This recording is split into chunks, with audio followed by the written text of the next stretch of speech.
How to fix the Roblox error code 267. Hey guys, in this quick tutorial I'm going to show you that how you can fix your Roblox error code. So the steps are really easy and simple. So now let's get started. So first of all you have to go in your Windows and here you have to simply search for the Roblox.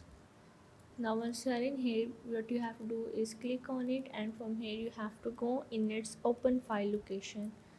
Now once you are in the Roblox player, here you have to again right click on it and from here you have to go on the open file location again, and from here you just have to go on the Roblox player beta, and from here you just have to select the Roblox player launcher and you have to go in its properties.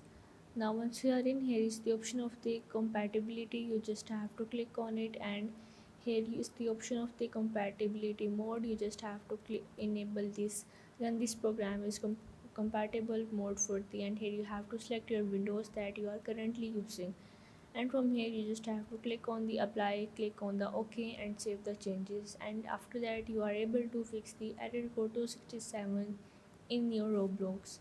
So if this video helped you out, make sure to like and subscribe the channel and see you in the next video.